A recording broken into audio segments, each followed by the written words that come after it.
One of the most underrated skills in the paramotor industry is glider control. I'm not saying that people don't value it or spend time learning it, or even that schools don't push glider control onto their students.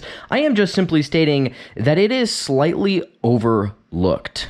If you want to be a really, really good paramotor pilot, I mean the pilot that when you go out and fly, everybody stops and goes, wow, I want to be that pilot. And I am not talking about the pilot that throws down the hardest acro maneuver, low acro, or any of those shenanigans. I am simply talking about the pilot that can consistently and smoothly launch, land, and fly without failure. I mean the guy that can go out and then just nails a beautiful launch time and time again, every single time without fail. Consistency is what I am looking for here. If you really want to be a pilot that is confident, capable, and successful in your paramotor journey, one of the most important skills you can have is glider control.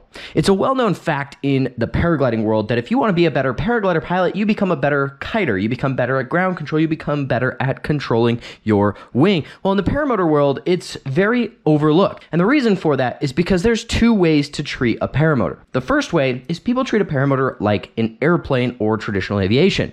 They teach you to launch it, they teach you to fly it, they teach you to land it. They don't really focus on the actual piece of fabric called a paraglider. Lots of schools across the country, well-known schools that produce very good students, go with this style. And I'm not necessarily saying the style is wrong or that the other style is right. I am just simply stating it as I see it. The second style is treating it like a paraglider with thrust, focusing more on the core of learning and mastering control of that paraglider before you add this new component of a motor, focusing on keeping that glider under control in every situation, style, wind, environment, conditions. It doesn't matter. It's all about the control. See, there's no right, there's no wrong. There's only what I think and what others think. And personally, I think treating a paramotor like an aircraft is just a recipe for a lower success rate in flying paramotors. I believe that we need to treat paramotors like a paraglider. I believe that the better you are at flying that paraglider, the better you are at keeping that paraglider under control when, well, better or worse, crap hits the fan, the more safe you're going to be, the more successful you're going to be. So when I started my paramotor school at Backcountry PPG here in Salt Lake City, Utah, I wanted to focus on paragliding. My background is having worked for another well-known school that is very paragliding focused, glider control focused, and teaching you about the wing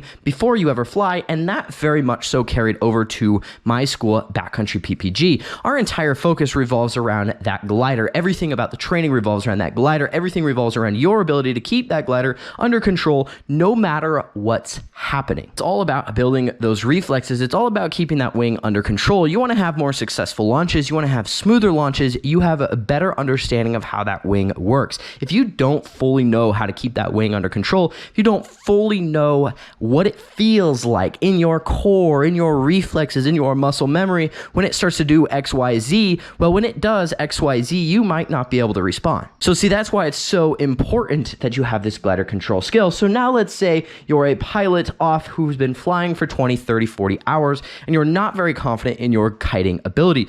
I highly suggest that you start investing time into building this skill set. This is not something that needs to be built overnight. It doesn't need to be that by the next time you go flying, you need to be significantly better at kiting. This needs to be that every time there's a good breeze, every time there's conditions that permit a nice day of kiting, a nice evening of kiting, that maybe you skip on flying and instead spend it kiting. The more skill, like I mentioned, leads to more success.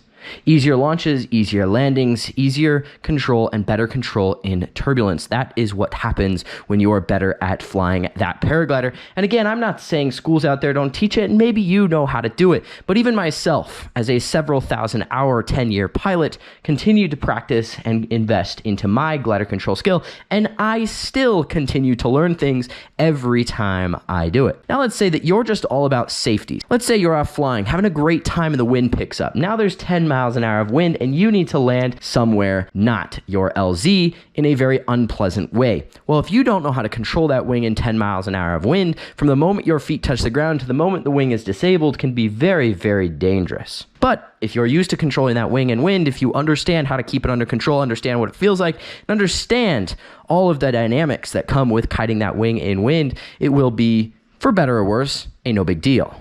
So you ask yourself, what do you value? Do you value having better control of this paraglider, or do you just want to launch and land? Because to me, what I've seen over the years is that the pilots that are really, really, really good, I mean those guys that are really good, not just the guys that throw down hard acro, not just the guys that infinity tumble, not just the guys that drag their wingtips on the ground. The guys that consistently launch and land successfully, smoothly, and beautifully, those guys are often very, very good at glider control.